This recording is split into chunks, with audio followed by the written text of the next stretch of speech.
13वें दिन का सबसे भयावह दिन, एक 16 साल के बच्चे को 7 महारथियों ने अधर्म से मिलकर मार डाला।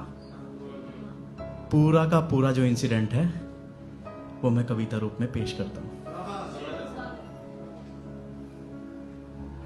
13वें दिन कौरव सेना ने चक्रव्यूह तैयार किया और अर्जुन को लड़ते लड़ते दूर कहीं पर भेज दिया।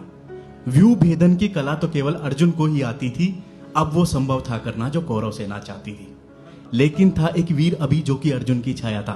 व्यूह तोड़ना तो वो मां के पेट से सीख के आया था। व्यूह तोड़ना तो वो मां के पेट से सीख के आया था। व्यूह को तोड़ने निकल पड़ा बाकी चारों पांडव के संग।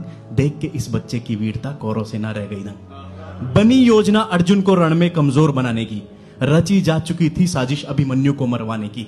चक्रव्यूह के मध्य भाग में शुरू कपट का खेल किया, 7 महारथियों ने जब अभिमन्यु को घेर लिया।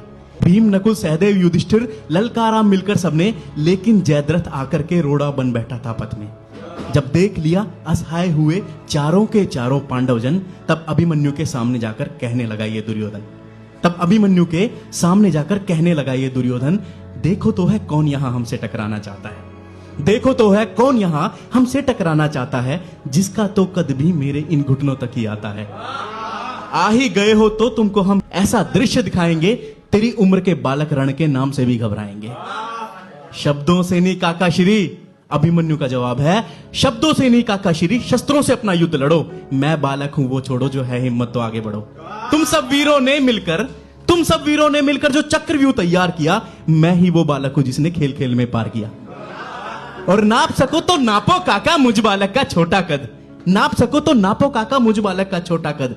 पिता श्री हैं अर्जुन मेरे और गुरु हैं माधव खुद। रही बात घबराने की तो आया यहां अकेला हूं। अरे रही बात घबराने की तो आया यहां अकेला हूं। जिन शस्त्रों से डरा रहे हो उनसे तो मैं खेला हूं। डरे हुए तो तुम हो काका मुझे सामने पा करके, तभी तो लड़ने आप पहुंचे सब योद्धा झुंड बना करके। तभी तो लड़ने आप पहुंचे सब योद्धा झुंड बना करके।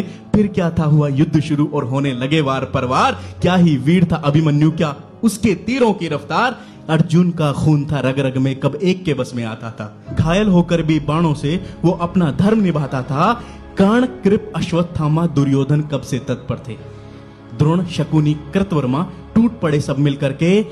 मृत्यु के अंतिम क्षण तक भी उसका लड़ना जारी था। एक अकेला अभिमन्यु सब योद्धाओं पर भारी था। Thank you. मुबारक हो भाई, क्या सुना है भाई, क्या सुना है, वाह वाह वाह।